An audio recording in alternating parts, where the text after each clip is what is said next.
Oh, is it me? Oh, yeah. Luke's holding up his Polaroid camera. Welcome back to another podcast episode. It's been a minute since we've actually released one, I think. Life's been busy, but we've got quite a few podcast episodes lined up, but we're also getting close to launching Front. More details about that. We'll drop a link down below to what Front is. Go and follow us on our Instagram account. If you haven't already, please register to our mailing list. It will literally mean you're going to be one of the first people on Front when we do launch. All the details will be down below. But this episode, we speak to the legendary Marten Rots. He's one of my favourite photographers. He's literally one of my favourite photographers. I've said literally too many times already now. Literally, yeah. Yeah. So if you've never heard of Marten Rots, he's like an abstract photographer, I'd say. He's absolutely kind of artistic in the way he shoots photography.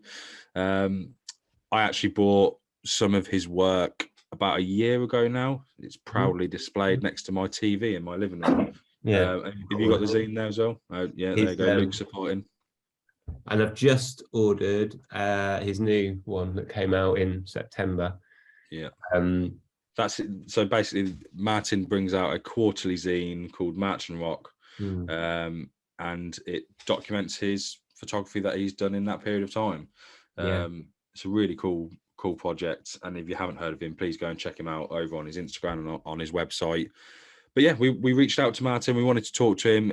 Marten actually lives in a camper van with his wife and his dog, and he travels around putting on his own personal gallery to whatever country or city that he might be in. I think we were talking to him when he was in France. Is that right? Yes. Yeah. So I'm not too sure. I think it was like south of France or something like that. We do talk about it in the thing, but sure, let's say France. But yeah, he travels around in his van. He puts on his own gallery, and you know, he gets new locations all the time to work on his own photography and his own project, his Marten Rots project. So when we actually spoke to Marten, he's actually recording this podcast outside. There is a couple of times throughout the episode where the audio drops a little bit, but we've tried to save it. Yeah, and I've tried to cut out a few bits where it gets a bit windy every now and again, but it's fine. Yeah. It's totally deal with it. You know what we're like here. Ask for a refund if you're not happy. Yeah. But stick around to the end. It's a really interesting conversation, and Marten, we really appreciate your time. So enjoy the rest of the episode. Drum roll, please. No filming it.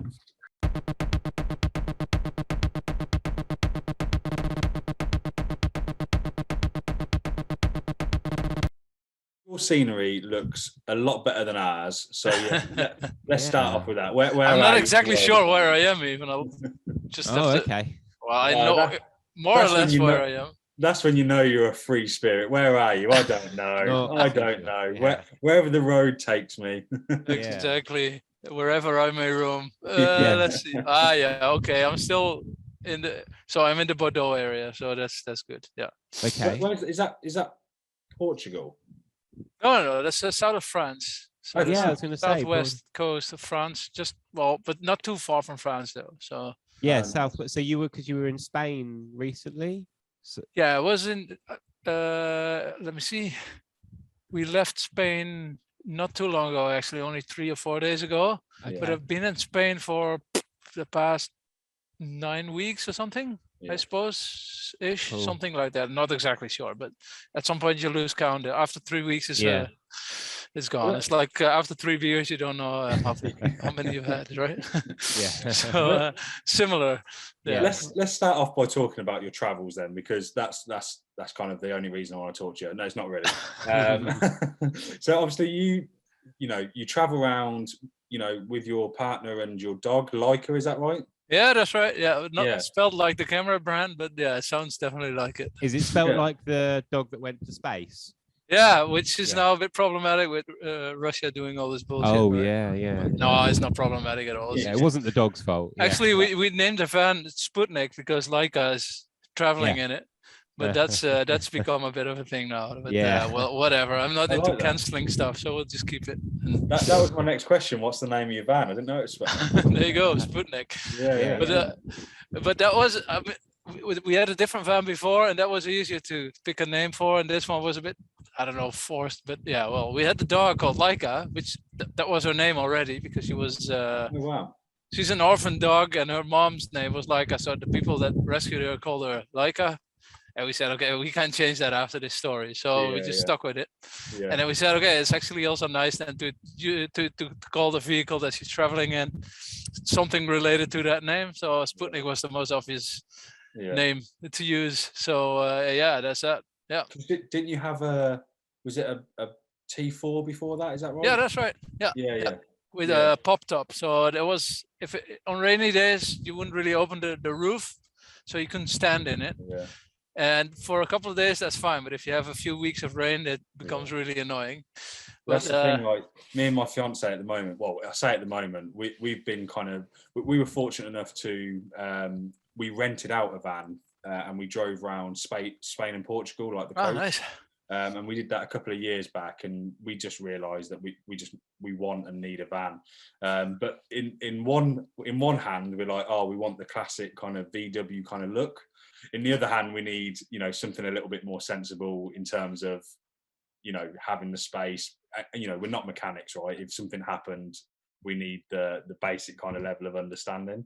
But it's a tough one, isn't it? Because you kind of want that kind of look, but at the same time, we'd only be going away for like long weekends, right? So we need something that we could go away with in a couple of times a month and it'd be reliable. And I don't think I'd have the knowledge to fix a broken down van if it was a 40-year-old, 50-year-old van. Well, with T4 stuff is a bit more easy actually than with we've got a Ford Transit now, and there's more electronics, and I don't know, I'm not a mechanic either, but sometimes we would run into trouble, and I managed to fix it, but really the simple stuff, because it was mechanical, it was not electronic, so I could kind of fix it, like I don't know all the words in English, but like the gas pedal was connected to a wire which would just pull a thingy, I don't know what you call that, to just let the gas in, and that would just snap loose every now and then. The first time that happened, I didn't know what happened. The pedal was on the floor all of a sudden. I couldn't do anything. I was going uphill. Yeah. I couldn't do anything, which was kind of a weird situation. But I figured it out, well, just by looking at it. And then it happened a few more times after that, so I could easily fix. So those kinds of things were fixable. But further removed from that kind of stuff, I wouldn't be able to fix it either. So, and that car needed quite a lot of maintenance.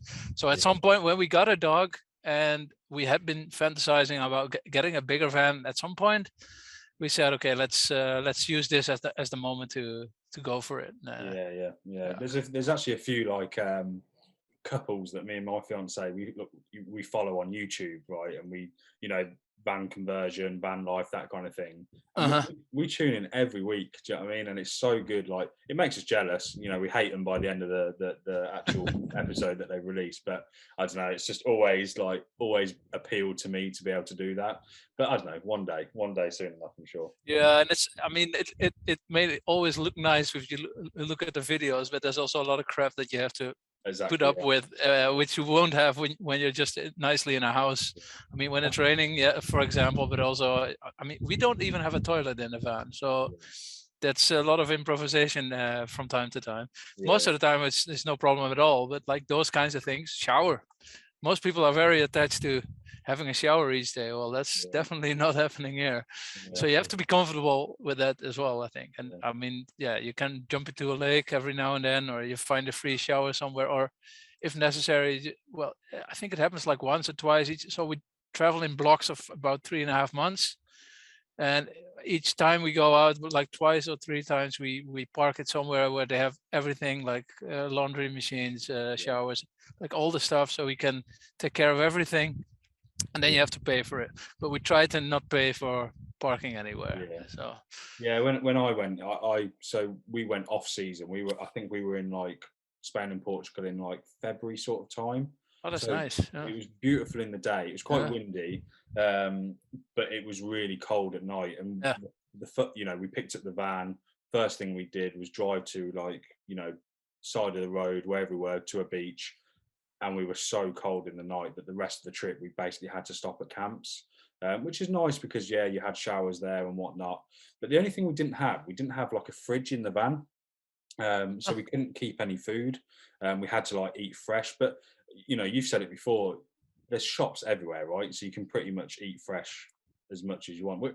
Since that trip, since I think it was like 4 or 5 years ago now that I did this, I've actually become a vegetarian because we couldn't buy meat, so we Well, couldn't. that helps.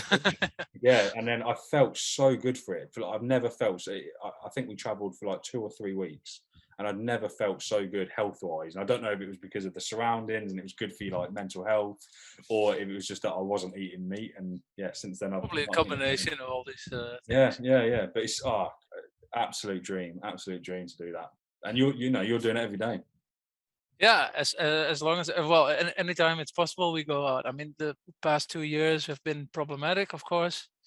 When we, like at the beginning of the whole COVID thing, we were in Portugal, so that was so we were doing actually.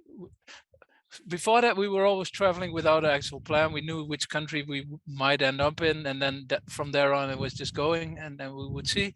And that particular trip in 2020, in the beginning few months, we had a pop-up tour planned. So I had exhibitions planned in 6 locations, and we could do 5 in the end. And so we had a fixed plan of where we had to be at certain moments, and in between we could still travel. And why was I getting at this? Of course, yeah. So we just kept traveling from city to city to do these exhibitions, which was a very nice experience, by the way. And then yeah, we had to go back to the Netherlands, and we thought it was because of the COVID situation, because they were closing down borders. We didn't know what was going to happen, so we just had to make sure, okay, we want to make sure that we're at least in the country where we are citizens, so we can still get all the health insurance if needed. And we didn't know at all how serious the situation was. Yeah. So we drove back like in within 20 hours in one go. I just drove straight home. Wow.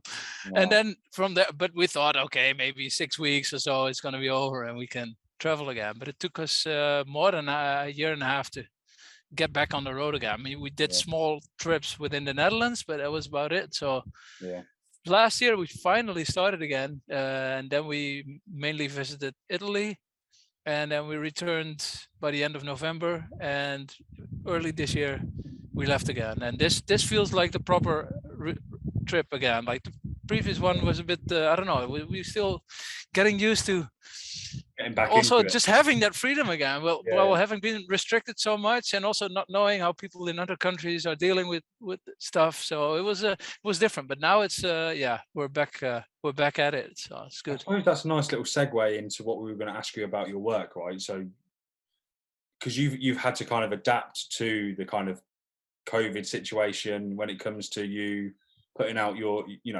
photographs, your work, your art, because you have to change how you're actually taking the photos themselves. Yeah, that was a big thing, because usually most of my photography is like urban environmental abstract work. So I walk around with the camera. I don't know what I'm gonna see, but I'm just gonna I'm gonna be focused, and when I see it, I can take a photograph. And that also depends on lots of factors, of course, whether you see it or not, and what you see, what actually jumps into view for you. But when we returned, also in the beginning, we couldn't even leave the house. So it was really problematic. But because I was still really in that working mode, I wasn't finished at all, because I've been really productive traveling in Portugal and Spain. So when I came back, I just wanted to continue. So instead of going outside, I just started using the house, which is actually, it wasn't our house. We were staying with family because we rented out our own house when we travel. That's what we do. And we couldn't go back because people who were living there, expats, they couldn't leave either. So we said, okay, fuck it, we'll just stay here. And it was really nice, actually.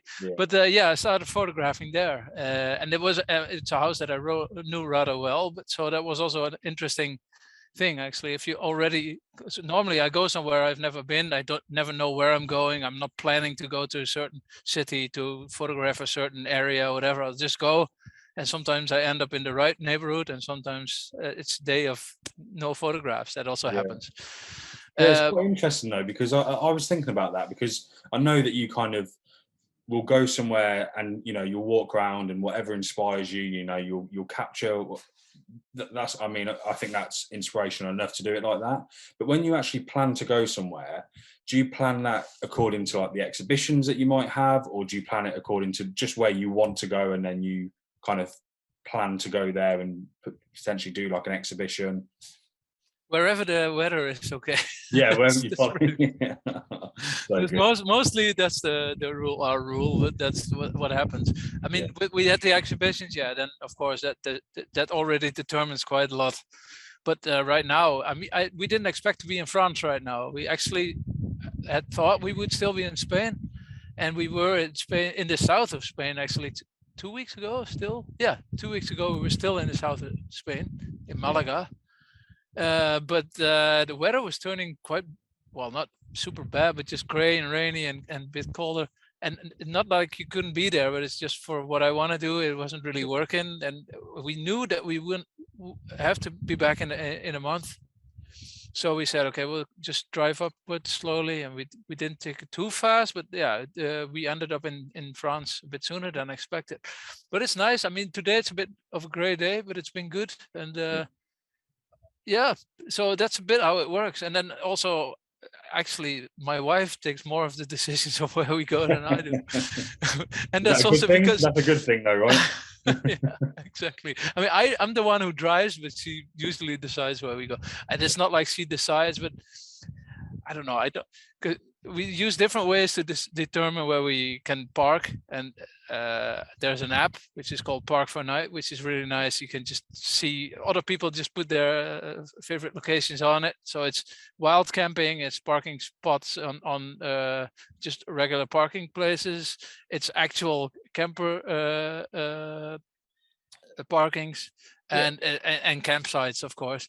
So there's a whole range of different options, and usually we go for the spaces in nature that's nicest to stay, because that's the weird thing. My photography happens in urban environments, but for staying somewhere overnight, I prefer it to be in nature. It's much nicer. It's calm, and it's, I don't know, you can go for a nice walk, and I like that actually. So it's a good mix. It's quite good as well, because you're stopping in, like you said, in the wild, so to speak.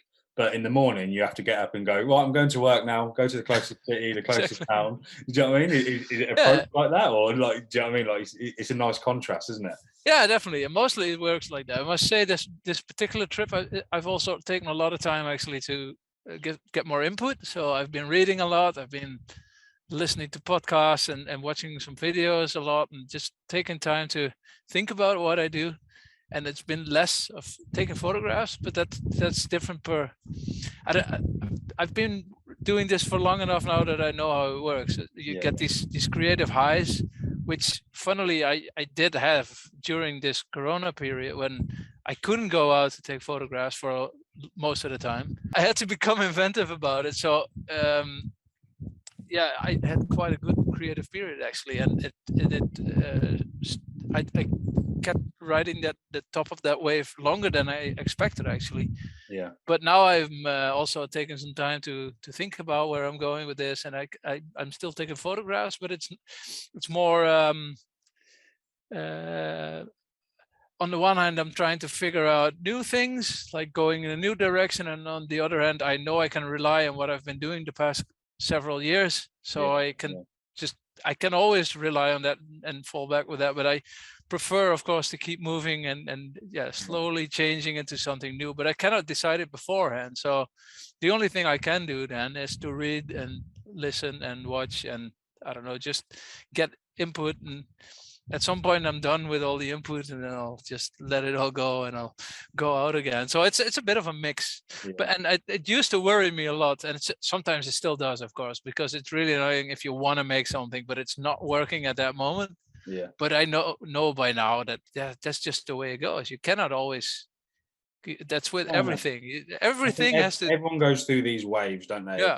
And like sometimes I'm super motivated to go out and shoot or whatever it might be, but I'm not anywhere that I'm inspired to go and shoot. Do you know what I mean? So I'm ready. I've got the camera. I'm ready to go, but I can't. I have like this creative block of where I want to go, and that oftenly happens. And I think that can happen in everything in life, right? You go through these waves of just being Definitely. motivated or not motivated, or you want to do something but there's obstacles in the way. But that's why it's important to keep pushing yourself and learning new things, as well as taking control of what you have got control of, or doing what you are used to. Yeah, exactly. I think so too. Yeah. Yeah. Is So it? I So I was going to ask about your setup that you had for the. Was it in your basement with the overhead projector that you had during lockdown? Yeah. During coronavirus. It's just really interesting. Yeah, I just wondered if you could explain that to us about why you did that and what the actual setup was. Yeah, so it was indeed in the basement where I started work. So when the whole Corona thing happened and we were staying in the Netherlands again, at first actually I started taking photographs in the house, which was a nice experience. But at some point I also felt like, okay, I've kind of covered this. I'm really trying to squeeze more and more out, but I think I got it for now. And I was also feeling like I wanted to do something new, and I had been thinking about doing something with the slide projectors. Actually, I got one overhead projector, but most of them are slide projectors. Okay. And but yeah, projectors they are, but not meant for studio lighting or anything, which I started doing. But I had been thinking about that for a couple of years already, but never got to it because I was so excited about just traveling and taking photographs in city and smaller towns kinds of situations. But now I had the time and I had all the materials there, and I thought, okay, let's just see what I can do with this. So let me see, I graduated art school in Amsterdam in 2010, and during that time I was working quite a bit with found footage and mainly slides. So I started collecting slides, but also slide projectors. So most of the time I would find them at flea markets or secondhand stores, or people who would know would give them to me when they had one from family left over or whatever. Oh, yeah. So why is it everywhere but England you can get these things in like a charity shop or a flea market? Oh, you can come too. to the You just have UK, to know how they there's look nothing. when they're packed in like these really silly boxes. That's, that's all. Yeah. Actually this morning, because France is like, they got flea markets in the weekends everywhere. We visited 5 this morning. Oh wow. And I've seen at least 4 slide projectors without looking for them. I didn't buy them because I got more than 40 of them, which is a bit Wow. of overkill, but it also helps because I can exchange parts sometimes to repair them, or they have sometimes they have different functions. So the light comes out a little bit different, or they have different lenses, different color light also happens. So that was a nice thing to start playing with. So I started using these slide projectors as light sources, so to create a situation that would be not similar but has the same conditions as what I look for when I'm walking around in a city to take photographs. So light from different directions, which often happens because of light reflecting. So there's direct light coming in, but there's reflecting light from the other side of the street, from a window or something, coming into the scene as well. And maybe there's also some artificial light playing as well. So you have already 3 directions of light happening, and then with according shadows every now and then. So that's something I try to shape also in the basement, which is nice because the basement is dark, of course, so you don't have any other light. So I could really control it there.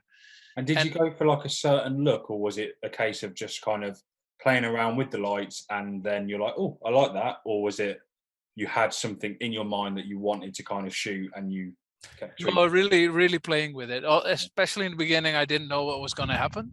So I just started really just moving lights around and walking around in that situation, sometimes placing objects in front of one of the light sources to see what would happen with the shadows. But then of course you start to figure out, okay, this is what happens if I do this is what happens when I do that, and you start to be able to control it a little bit more. And then because in the very beginning I only used the light, and then I figured, hey, I got all these pieces of colored glass. I did a collaboration with a stained glass maker in 2019. At the end of 2019 we had a project, and we translated 3 of my photographs into quite large stained glass pieces. It was a very nice experience, and I had some leftover glass from that, just like 10 different pieces or something. You didn't And I smash thought, the art piece in a a rage and go, oh, I'm taking that. sorry, what? I say you didn't just smash up the piece of artwork. I'm going to take that for me now. If one would have fallen over, and I would have definitely used the pieces. Yeah, definitely. No, these were leftovers just to try out stuff and figure out how the colors worked. So I thought, if I put one in front of a lens, it will probably change the color of the, and yeah, with most of the pieces it did. Sometimes they're so dense, these pieces, that they're not letting light through, as in projecting it. So you, like with the stained glass window, you can always see all the colors shine when the light is behind it, but not all the colors will also let the light through actually to fall on the floor. So that was something I also discovered along the way. But then I got in touch with the stained glass maker, and I asked him if he had some left. I knew he always had a lot of leftovers, like small pieces that they kept just for when they had a workshop and people could play around with it. And he said, yeah, sure, come by. So I had a whole stack after that, and then I just started playing with it. And and because I do a magazine every 3 months, more or less, or 4 times a year, that's it. There you go. Nice. Marten Rots it is indeed. And that's always a good way to work towards, like, finding some cohesion between the photographs that I've been taking. Yeah. So the first edition I did with these kinds of photographs was still quite pure, in the sense that I was using just a wall and several projectors and colors, and that was it. And then a second iteration of that project, which I actually did last year, I think. Yeah, so I had stops in between. Then I also started using an object which was like similar to the wall. I made actually, like, the wall is a corner, and I made an object that looked like this. Okay. And I painted it in the same kind of paint. I actually made a fake wall also on the background. Like the initial series, the wall was so, like, I like it when a wall has this texture, the stucco kind of texture. And the wall of the basement didn't have that exactly. It was like it was covered with something, but not, like, very roughly, and it was sometimes too prominent in the photograph. So I thought, okay, I could just make a wall, like, with some simple panels, and I just painted them with similar paint that has this this grain in it. And then I made that object with the similar material, so they would really just how do you say, like mix in the photograph. You wouldn't really see what ends where and what starts where, so they become one layer. And I started using that one. You're saying that, right? So you're saying that you were doing this, 2019, 2020. So this was January 2020. So this was, I bought this when we first went into lockdown. I think I've got 2 others, but I've deliberately picked up this one for a reason. Because I was inspired, because we were in lockdown. I wanted to try and, your work inspired me to kind of look at what was around my house and in my house to do something similar. And I took a photo that, it's not like yours. I wish it was like yours, but I was really proud of the photo that I took. It was just some blinds that I had in my house, and at a certain point in the day, it had a really nice reflection, and I had a piece of artwork next to the wall, and I zoomed in quite far, and the colors from the reflection of the piece of artwork kind of bounced into the shadows a little bit. That's nice. Huh? And I didn't really think anything of it. Like, I liked it, but like we all do now, we post it to Instagram or whatever it might be. And without a doubt, it is the most popular, like, photo that I've ever posted, but by a long shot. I think it must have caught some kind of, I don't know, you might have seen it and shared it or something, and it's just gone boom sort of thing. But without a doubt, it's my most popular post. Not that I took it for that reason, but I was trying to learn. I was trying to put myself in your shoes and kind of put myself in your eyes and look at things a little bit differently. But it's really hard. It's really, really hard to do. Like, I don't know how you do it. Like, especially out on the streets. Like, I think obviously you did the interview with or the video with Sean Tucker, right? Yeah, right before I had to leave Portugal, right? Yeah. 2 weeks before that or something. Yeah. I think it came out exactly 2 years ago, 2 or 3 days ago, because okay.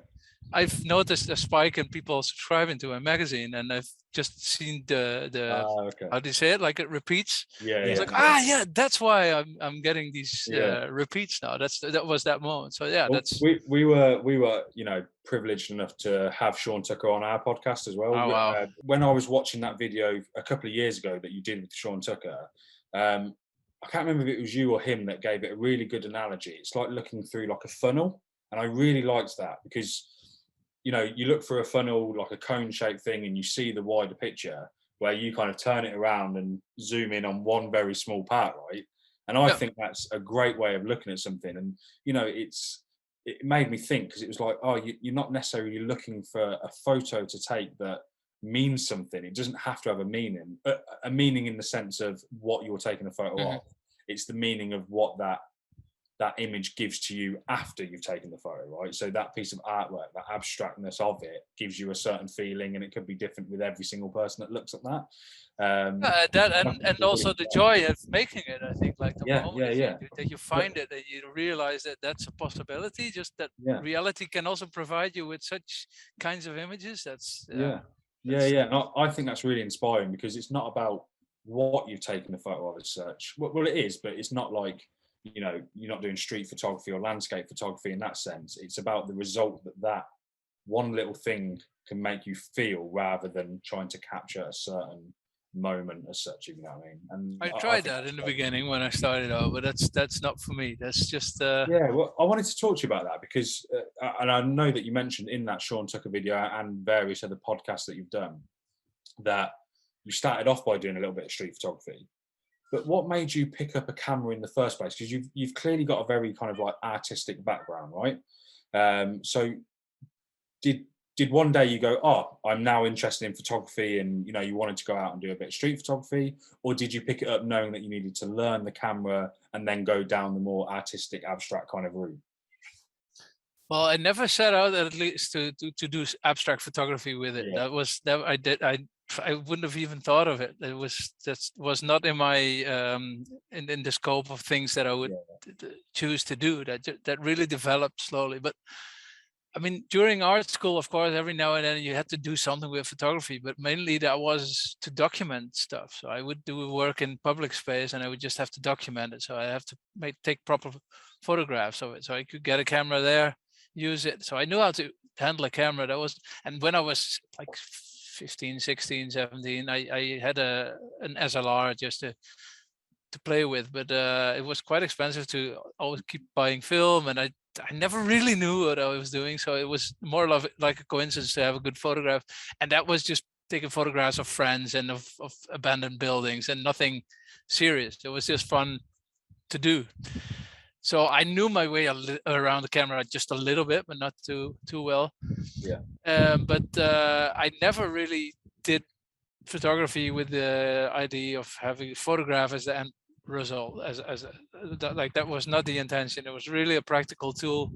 Like most people use their phone, I think, to take photographs as a practical thing, like to share something or to.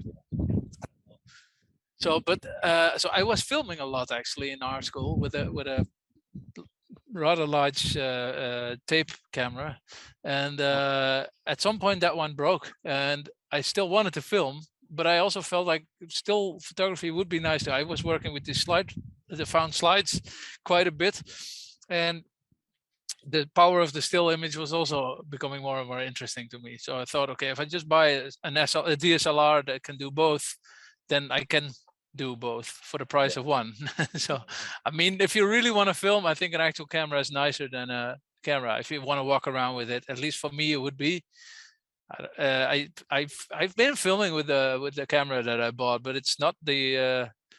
That's actually what happened. I didn't really use it that much to film, and I started taking pictures. And in the beginning, I tried to do like street photography stuff. So I've always liked using what is happening around me as part of, or as maybe even as a starting point for a work. So I'm not the kind of person who dreams up an image and then wants to paint it or make it, or comes up with a concept and then make a very conceptual work. I mean, there's concepts behind my work, but that's not the reason I do the work, but more like something to test whether what comes out has a coherence together. Yeah. So yeah, I that's why street photography was a logical step, and I'd always been like one of the two books that had to do with art that we have at home when I was growing up was by Ed van der Elsken. He's in the Netherlands. He's a very famous photographer. He passed away in 1990, I think, or a bit later. But he was really the typical street photographer for a while, and he's always been photographing kind of documentary-ish, but really like human interest things. And I always liked looking through that book, and I have the book myself now. I actually have the copy that my parents used to have. I have it now, and so that was a logical step for me to also start trying to do that. But it never felt right. I don't have the kind of personality to just approach people Bruce Gilden style, in your face, bang, take a photograph, or even Martin Parr, who is a bit more removed from thing, but still I feel way too how do you say, like I feel like my presence there is felt by the other. Yeah, it's quite invasive. Exactly, that style of street photography, I think, and it has its detractors. It has people who think it's a step too far, but especially the Bruce Gilden stuff. Yeah. But yeah, it's certainly not for everybody. Yeah. No, exactly. So and of course I didn't even try Bruce Gilden's stuff, but yeah, he's like one extreme, I think. And if you take all street photography, he's like on somewhere at the end of one part of that scale, I think. Yeah.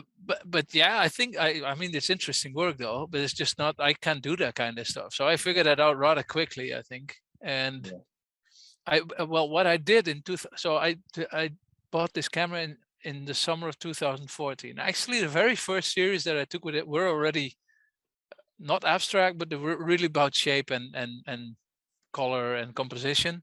Yeah. And not a very good, interesting series anymore. I think it's somewhere hidden still on my website. If you really start looking for it, you will find it. Yeah. But it was a nice starting point. But after that, I decided, okay, I want to get better at this as fast as I can. Yeah. Which you got the bug quick to go. Yeah, I felt like, okay, I don't want to keep hanging at this point where it doesn't feel like it's working for me. So I said, I need a project, and the project was just to confine a certain area for myself where I could photograph and attach an exhibition to it. So I came up with a project called Sighting, which means like the sighting of that particular space that I was working at. That was like the starting point for all my photography. So I had for my other work, I had a gallery, but it was not my photographic work. And I asked them if I could use the space for a week in between shows, just to work and to have a short exhibition afterwards. And then I said, okay, I'm going to use this particular place as the center point of a 1 kilometer radius around that area. And that was where I could work. So I had a GPS tracker on my phone. So I knew when I was stepping outside the area where I was allowing myself to be. You're quite strict on yourself. Yeah. And I think it really helps if you restrict yourself that way. Yeah. I think it's really important to give yourself projects, like especially when you're trying to learn something.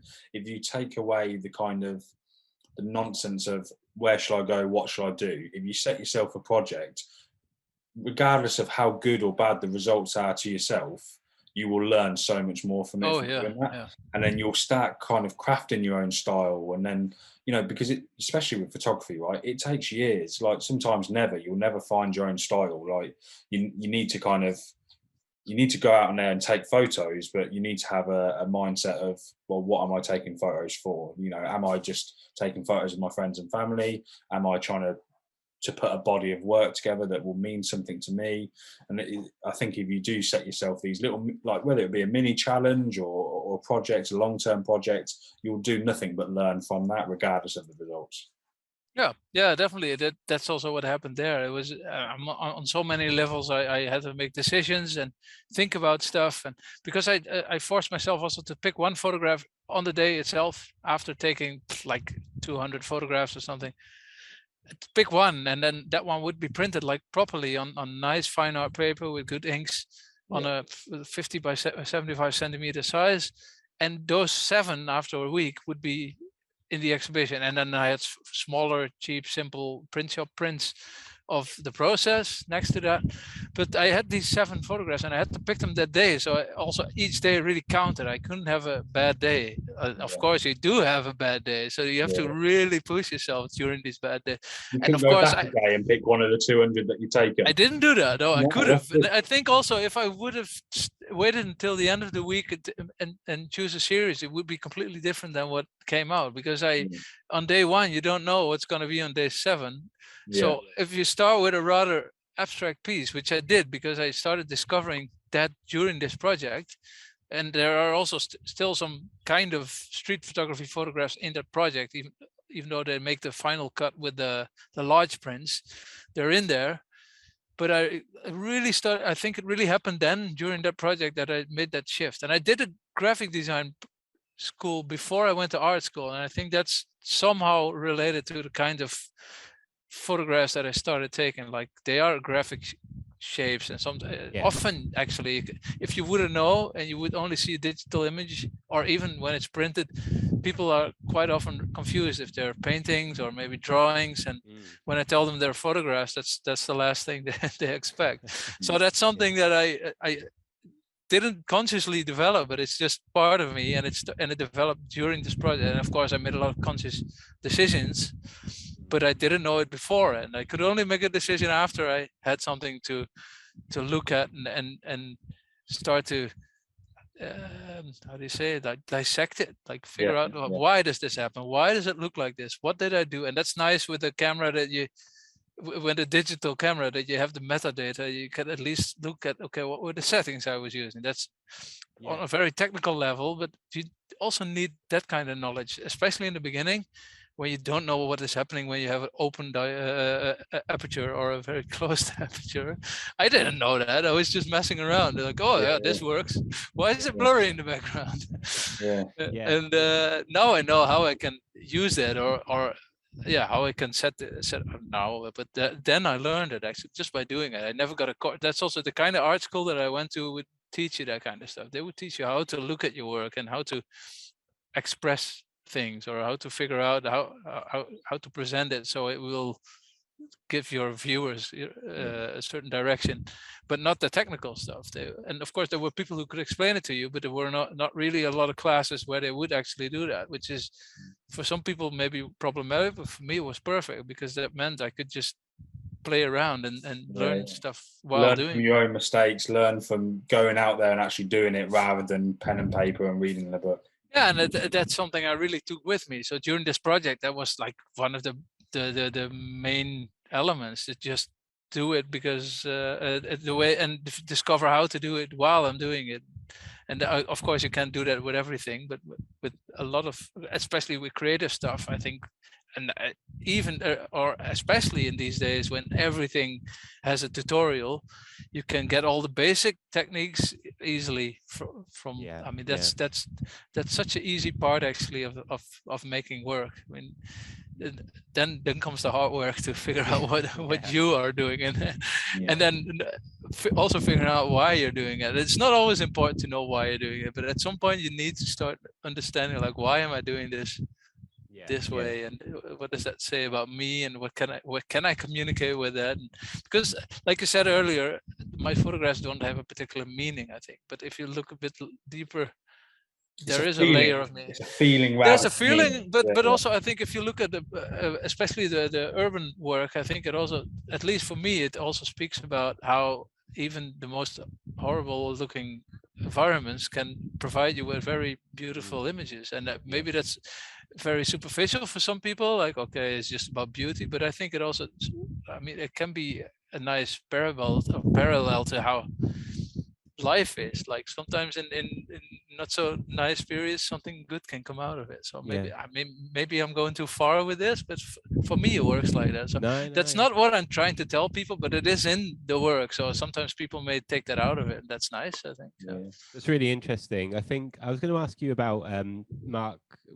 Do you know Mark Rothko? And if his work inspired you, because his work, I really liked it. So I've got the sun. until I saw it. If I saw it at the Tate Gallery in London, and I didn't realize how big it was, and I didn't realize how impressive and powerful it was to see it in real life. And I've not actually seen your work in real life, but I imagine there's that similar like aspect of seeing it on your phone screen or seeing it on a laptop and then seeing the big prints of it. It really reminds me of that type of thing. And I did wonder if he was a inspiration to the kind of work that you do. I always find it hard to really point at someone as an inspiration because but it definitely is. He's an artist that I really appreciate, and I really, like you say, it's very impressive when you see the works in real life. It's very different from seeing them in a book or on a screen, indeed. So and well, if my work can do that, that would be great. I don't know if it does, and that's also a thing. When you paint, you make maybe some small sketches, and then at some point you decide, okay, it's going to be this size because it needs to be that size. You start making it. But when I take photographs, the first time I see them as photographs are really small in the back of my camera. Take them in the computer, and then if I would zoom in 100%, my screen is not large enough to see them at 100%. Yeah. So the first time I see them in a large size will be also when they are printed in that size. But I only get them printed in that size after lots of decisions have been made, because it's not cheap to get them printed that large. Yeah. And even if it would be cheap, it would not be convenient to have so many large prints hanging around or lying around. Actually, you have to store them. You have to make sure that they stay in the right condition. So that's always a surprise for me as well. I mean, that's, of course, sometimes I can have a good guess of how it will be. But for example, I have a series called Facade, which is most of my photographs are vertical, actually. But these are horizontal, and you could call them color field photographs, I think. And they are supposed to be printed on, let me say it right, 2 meter 25 by 150, which is about the largest you can do with an inkjet printer, because the roll is the width of the roll is around 125, at least for the kinds of prints that I want to make. Otherwise, you have to start mounting them together, and it's going to be a different way. But this is about the largest size that I can do. So the first time I had seen them that way, I actually sold it before I had seen it that size, and which was a really weird experience, because yeah, there was just I was. It sounds weird to say, but I was surprised by my own work, because also it really takes up your whole. If you stand in front of it, it takes up almost all of your view. So it's really overwhelming. Is maybe a bit of a over the top word to use, but I don't know which other. I mean, I think you get what I mean. I think, No, you were submersed by it. Yeah, exactly, and that's quite a weird experience, a nice experience also, but it's really so. Yeah, I think in a way, Rothko's work has inspired me there, definitely. I don't think, but the impact of my work is anywhere near what Rothko does. But I hope one day maybe I think something will come close to it. I think there are some similarities though, because when you see his work, you would kind of, if you just look at what it is and don't look, beyond that, it's like, well, it's just it's some shapes. But then when you see it in real life, it's like, it is overwhelming, and it's completely like, it was probably 10 years ago that I saw it, and I still remember how I felt, and I couldn't leave. I sat and looked at it for such a long time, and you do suddenly go, how on earth did you do this? Like, really, it's quite a technical feat to be able to do it. And I do see that kind of stuff in your work, that you go, okay, well, it's some shapes and things like that. But if you go out and try and recreate it, like Jamie was saying, suddenly it's like, oh, it's not as easy as it perhaps appears to be. Yeah. So it's there are a process, isn't it? Not just. Yeah, exactly. I like that kind of idea of, and we saw it in some of the footage of you out on the street in that Sean Tucker video. The typical street photographer is looking everywhere, seeing everything, and like you say about that funnel thing, you're just going, where's that, like a little corner, a little bit of light or something like that. And I really like that. It's kind of it's just a completely different way of I don't know, looking at things and experiencing that type of photography. So yeah, it's very cool. It's very inspiring work, definitely. I had a question about the actual work itself, about so you go through the whole process, you've picked a few photos, you've picked the ones that you like, they might go into your zine or your into print, whatever it might be. But if you look back at any of your work that you've got printed or you've selected to use, could you remember where you took that, or is it not really about that? Yeah, most of the time actually I can. Really? But I must say that also, especially when I've gone through the process of selecting the ones that I like and doing the minor bits of post-processing that I do to them, then of course they become part of a different selection. So I don't really look at the B-sides anymore. So I keep most of my photographs, actually, also the ones that I didn't choose, just to be able to go back. And sometimes, I don't know, just especially in the beginning, it was really a way of learning. So when the technical part was done, it was really about learning why does this work, why does this not work, and it also happens that I take two different photographs of the same situation because I'm not sure yet whether it's going to end up the way I want it to be. Especially when I photograph upwards with the straight line buildings, then you get perspective distortion, and I want to correct for that. That's one of the few things that I allow myself to do, because I want it still to be a reflection of reality.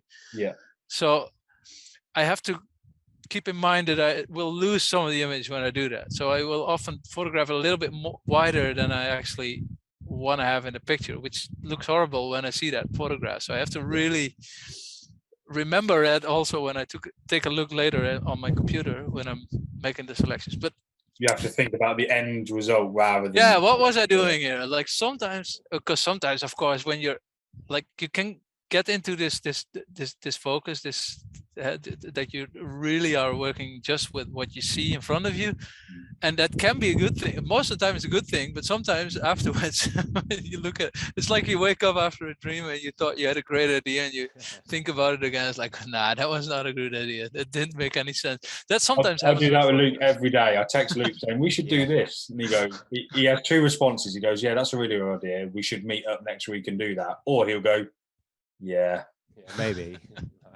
Maybe. Which I know is half an hour later you're like, oh no, that was a bad idea. That's important, right? We should always be throwing ideas out there. Why not? Do you know what I mean? Indeed, I think so too. It's good to also allow yourself to do the bad ideas, so you can, because there's always something to learn.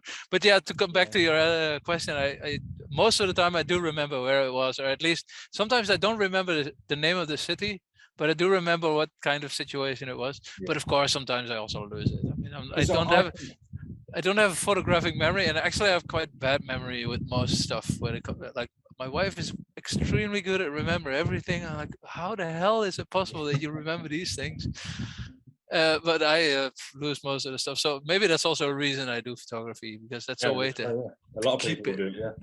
But for example, so I took a few things that I make. Like, I make this little thingy called addendum, which is a little booklet. Yeah, exactly. I always send those along when people order something for the first time. It's nice, like a little bit of extra. And I started doing these. This is the second one I did. It's already years ago. I want to do a new one again, but it's like a giveaway thing. And the idea was to put them in books and bookstores of artwork, art books that would be kind of similar kind of audience that would appreciate my work. But of course, they're always wrapped in plastic, so I couldn't put them in there. So I had these booklets. Anyway, I have these with me always. And last week, I think it was 2 weeks ago, we were taking a walk in somewhere in Spain. I don't even know exactly where it was, but nice area. And a car park with a Dutch number plate. And I was like, hey, that's nice. So and they approached us, so we had a nice little chat. Then they left for their hike and we left for ours. And when we came back, they weren't back yet. And I thought, okay, I'll leave them a short note. And I just put one of these behind their how do you call that? The thing that cleans. That's the one. Yeah. And then they sent me an email like, thanks, nice to see your work, blah, blah. And they said, okay, we're going to visit this and this town. And I was like, that's funny because I took this photograph and this photograph in that particular city where you, you said you were going. And that's just, that's the kind of thing that sticks. They're the nice little things that are like, you'll always remember, if you know what I mean. But I had a question about some of the photos, because I don't know if this is the whole point about like the abstract of or abstract art in general, right? Because I can look at one of your photos for example, I have this, I brought it upstairs with me. I have this next to my TV, yeah? And I don't know if I want to ask you this or not, because sometimes I can look at your work and I can work out what it is, yeah? But I will still look at it for hours on end. I look at it every day, or, when you walk by it, whatever it might be. And then some things I can't work out. So, for example, I've got a photo here. Do you want to know? That's also that's tricky. That's what I don't know what I want to ask you or not. So I look at that, and in my head I have an idea, right? But then I might look at it a month later, 2 days later, whatever it might be, and I have another idea, and I'm like, and I don't know if I want to know, but at the same time I kind of want to know. But there's sometimes I can look at photos and I'm like, yeah, I can kind of see what that is.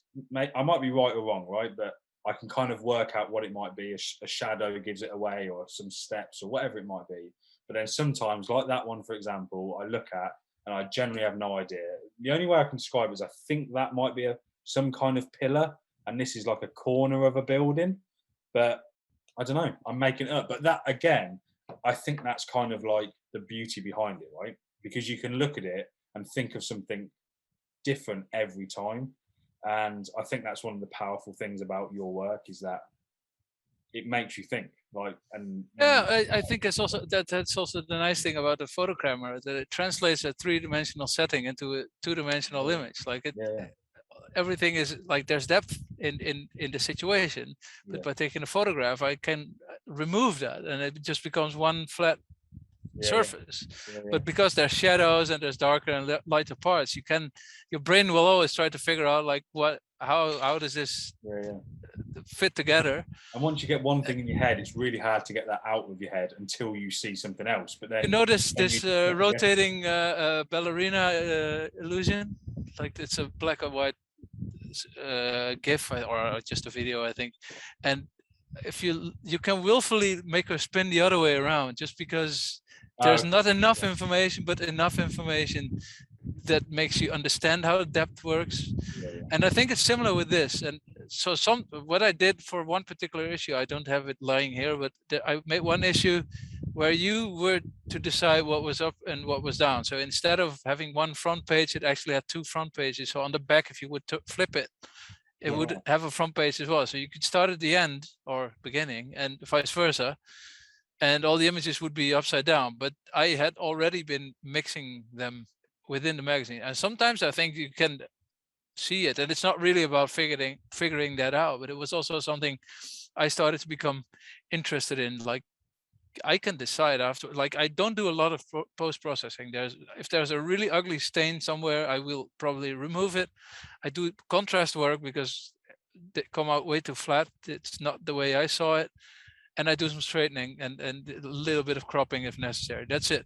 But what I do allow myself, once I print them, I can hang them upside down actually, or rotate them a quarter or something. So I thought, okay, I can also do that with a magazine. And I think that's a nice way to give one literal twist to the work. And that also really plays with how the depth of an image works sometimes. So that's something I'm like. The other art book that we had when I was growing up was from MC Escher, the famous graphic drawing maker. Like, I think mathematicians are really interested in what he did, but he wasn't a mathematician. He was just a draftsman, I think.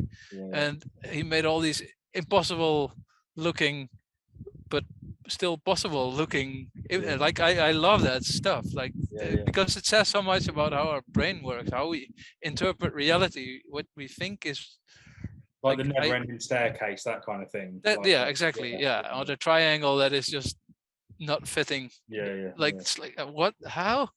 I love that, because our brain is really bad at interpreting reality, but still, it's all we got. So we're doing this all the time, and most of the time it works well for us, but sometimes we fail and we either start believing weird stuff or we just, I don't know. It's nice what happens, how the brain functions, how visual input, which is most people, it's their dominant sense, I think.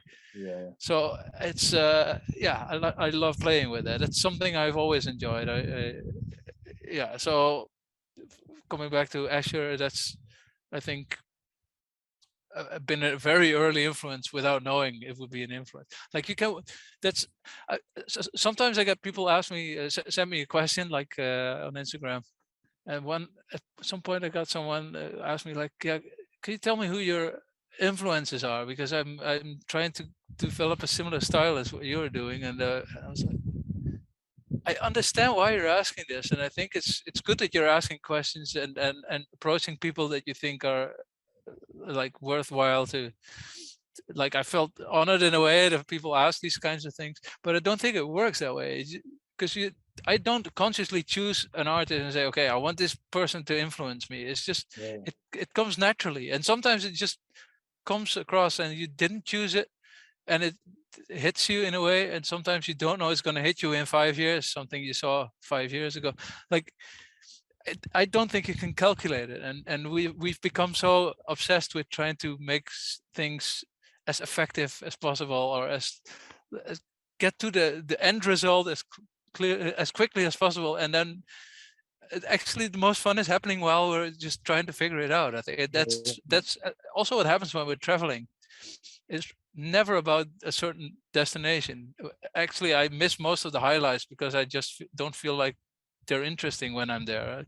I want to see different things, and if the weather isn't the way I want it to be, then we leave. There's no actual very well determined decision behind that. There's no good logic other than, well, okay, I need more sunshine, or I need a couple of days off, so we go into the woods, and then I probably miss taking photographs in the city at that point. But I don't know what I'm missing. I mean, of course, like everyone, I every now and then experience the fear of missing out, I think, but I try to also, like, I know actually, but I sometimes have to remind myself that it's actually really good to miss most of the stuff, because that means I'm choosing something else. And you appreciate what you have got so much more then, right?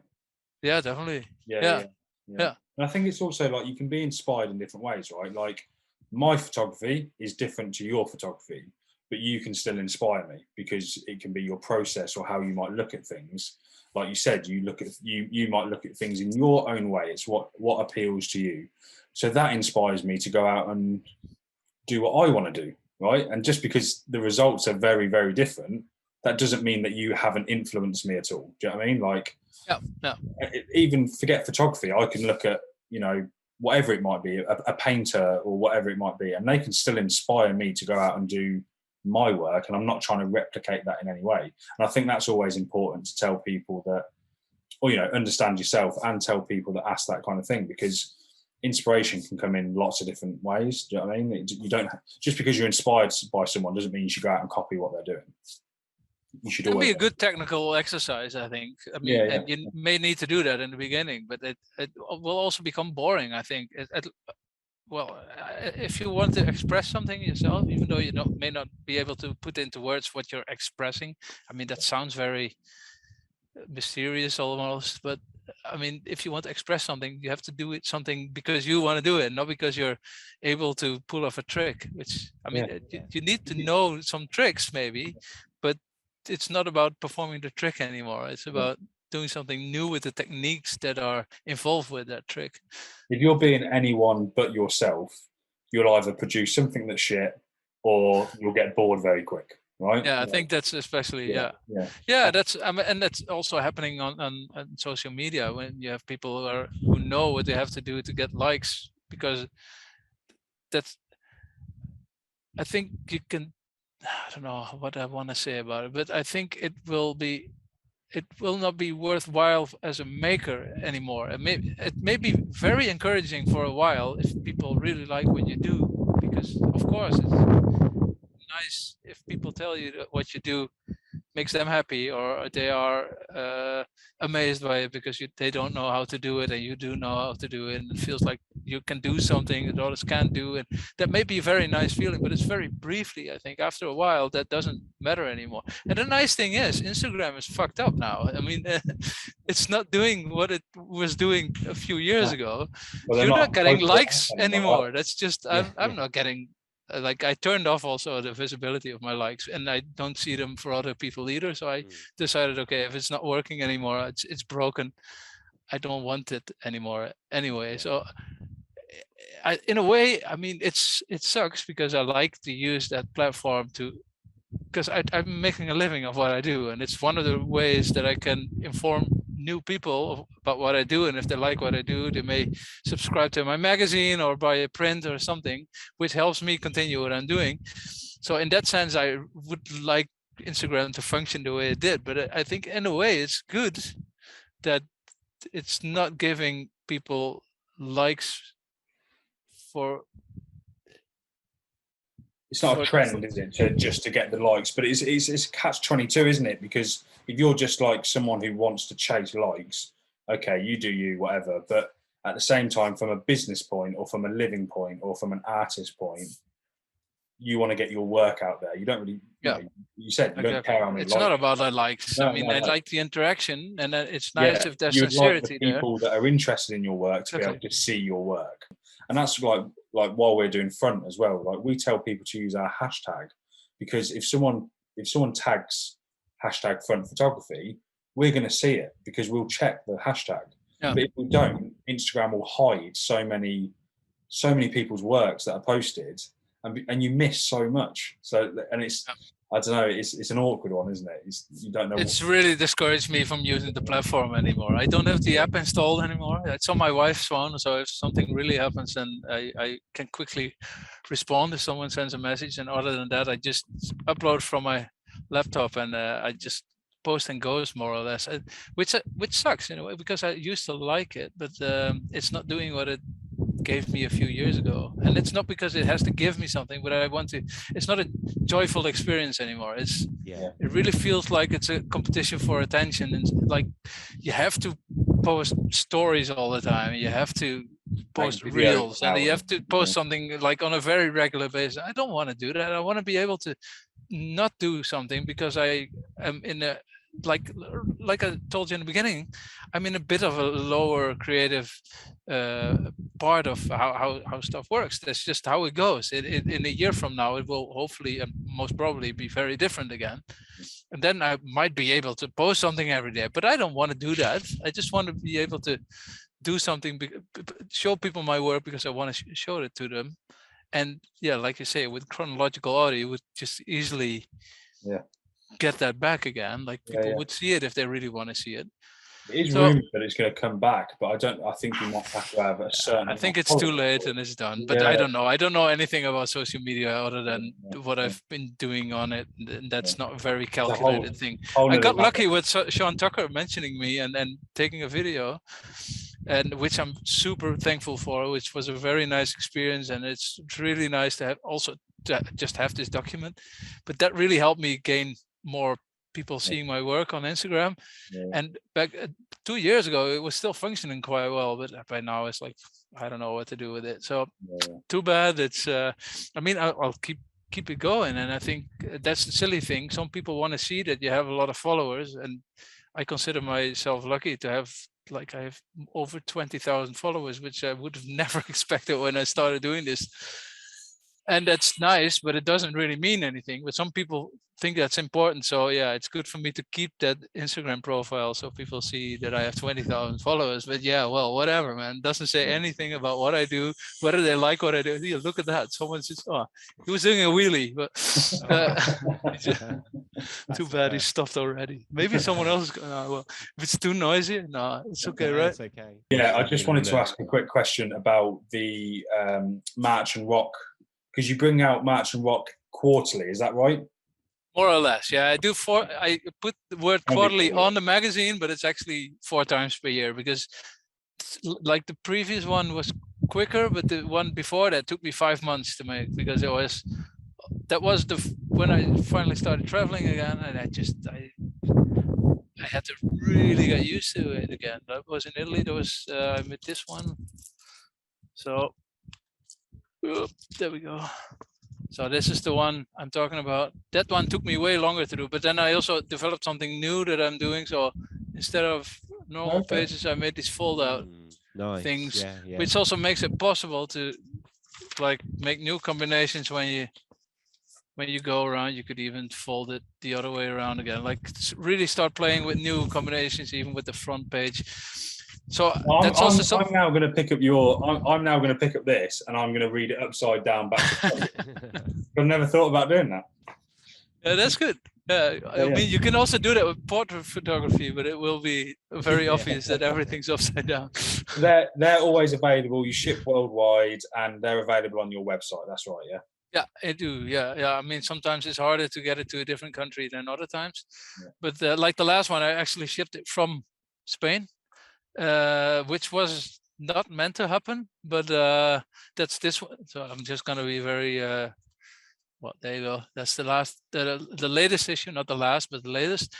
And I had this one ready right before we were going to leave for Spain, or actually for this trip. And they came in and they were full of printing mistakes that were just, I don't know, the printer made I don't know, something was wrong with the machine, I think. So I had them remade, but it took some time to get the complaint done, and well, it took a few weeks actually. They said, well, I'm leaving in a few days, so you may have to send them to Spain, which they did. But I didn't know where I was going to be in Spain. It was an interesting situation. So I found the tourist information in the small town that we were staying, and asked them, like, can I use your address to send a box of magazines here? And they were actually really helpful. They weren't even just like, I could understand if they were suspecting like, oh, I don't know what you're sending here, we don't want that. No, they were totally fine. So I got them sent over there, and then I had to ship them to anywhere again. And I don't know, I still haven't heard from anyone in the States that they received it. And usually I get from a few people, I get a quick note like, hey, I received it, nice, or just they post it in their stories or whatever. But I didn't hear from anyone. So either nobody really likes what I did, or they got lost in the mail. I don't know. But so that was a bit of a, it feels tricky, but it's nice actually to also be able to do that. Just send it from anywhere. So yeah, I do ship anywhere. Yeah. So please, if you wanna order one, or just go to my website, and you can find them there, and I'll happily send them to you.